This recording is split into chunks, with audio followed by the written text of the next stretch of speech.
update because I really feel like it's been a bit of a miracle today. If you guys have been following the few updates I have given this year, you know that I have said if we would have had last year's field or the field from year before last, we would probably have a bee barley by now. So I had taken Randy out to look at fields. As soon as he landed, he was chomping at the bits and raring to go. I wasn't expecting that. I'm usually pretty useless at that point when I land after all that flying, but he was chomping at the bits and raring to go. So we went out and looked at some areas, and on the way out, I went by one of the fields, the field from last year, and I could see that over in that area, barley had grown past where we found the Aviv from last year. So the field faces, it has a, you're welcome, Lisa. The field has a north-south orientation. Last year, we found the Aviv on the far north end. Well, this year, from going south from that area, there was no barley. They had plowed it. The rain had not been enough to germinate it. It was still all wild, but there was not any germination down there. Instead, but there was still just past that north end, just past where we found the Aviv barley. I had noticed that there was some barley growing there, and there was the previous year. There was some barley growing there. So anyway, on the way out with Randy, I noticed that, wow, there's some, I said, Randy, there's that field. I said, I've been saying if that was a field, if they would have kept the 8th year of Shemitah, which they didn't, all the farmers planted at the beginning of the Gregorian year in January, and you're very welcome. All praise to the Father always. That we would have, had a field. I was showing him, I said, remember this is where we found the owner. If this would have been a field this year, we would have had it. And I was noticing, as I said that, and we drove by it, that some barley had grown above that. Still didn't think anything about it. So we checked on the other field that's the furthest along, and it just wasn't quite there. Not yet. It just was not quite there. It looks like it possibly, if we keep high temperatures, could have the potential to be ripe enough. I think we probably would have had to harvest a lot and probably throw away 75% of it to get a omer of barley, and that's not a realistic thing. If you have to harvest and throw away 20% of it to get a big barley, that we're talking about a different subject. But this was throwing away a vast amount of barley to make an omer. So we had left there, and we were talking about it. We took some samples, and Randy's drying them overnight, and we're going to look at them, and we're going to try to determine from those random samples how many were viable and how many had to be thrown away. And then we're going to have another conversation about that area.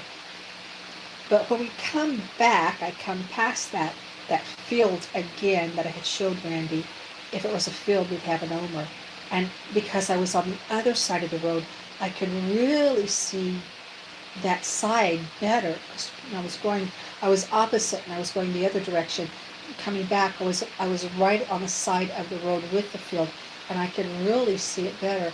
And I said, Randy, we got to stop. See, before, above the omer, on the north side of the omer, that was all oats. And now, since the last storm, the barley grew up and superseded the oats that were there. And so now I'm looking, and I'm seeing a field of barley where oats once stood. I said, Randy, we got to stop.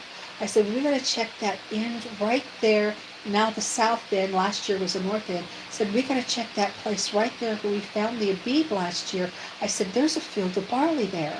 I said, there might be enough, depending on how much grew there, because I didn't check it. There was coming by, there was hardly anything to look at as far as Standing Creek. I had never checked it before this. But I said there might be enough in the area near right there where we got the Omer to declare the year because it's attached to a field now. All that's filled in with barley. Sure enough, people, I turned around. I had driven past it. I turned around, cut through the gas station, went back up there, parked at the other gas station. We got out of the car, and that that same area just above it that produced the Omer of barley last year had that beautiful golden barley you saw this year. Now, for me, this is the miracle. For me, the miracle was when I was trying to save Yossi Cohen and his family from leaving Jerusalem to go collect an Omer, I was trying to connect the dots between Wave Sheaf and Pesach.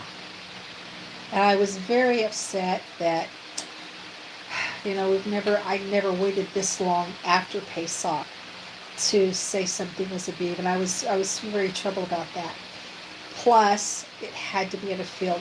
For me, it couldn't be just a patch of barley, because Yeshua and his parables say that the field represents the world, or the world represents a field, and we're talking about an Omer from the field.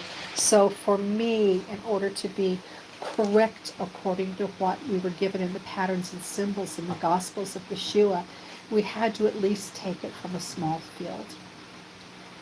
And then to boot, Isaiah 58:3 says that Yeshua was cut out of the land of the living.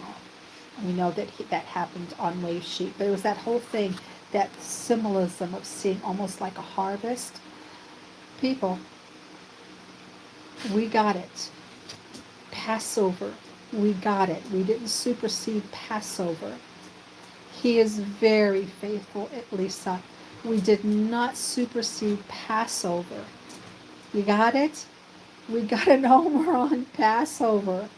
And I'm just in such shock at just the way it was, like, just suddenly, as they say in Hebrew, pitom, suddenly. I love that word. It's one of my favorite Hebrew words. Suddenly it was there when it hadn't been. Suddenly there was barley where there had been oats. Only because, Elohim had grown those little barley plants up taller than the oats, and they could be seen, and their heads had come out, and then on that one far edge, we have all that beautiful barley that if you touch some of it, if you touch, it's going to shatter. It's really that ripe.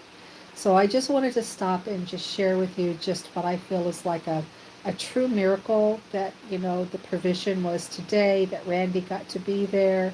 I really love Randy and Joe. I mean, we had differences of theology, sure, but I love them. I see their heart for Elohim, and I see them wanting to do what's right. So I love them, and we love each other with the differences we both have. And I was so glad Randy was there to be a second witness. We don't need a second witness. We don't need a second witness. Second witness is for conviction of something that requires death. Other people say you're a woman. I've come across that this year. Other people say you're a woman. You can't be a witness. I just want to remind you that the risen Yeshua said to Martha, "Go tell my disciples and Peter, I am risen." The first people he said to witness was a woman. And guess what? That was on Wave Sheep Day.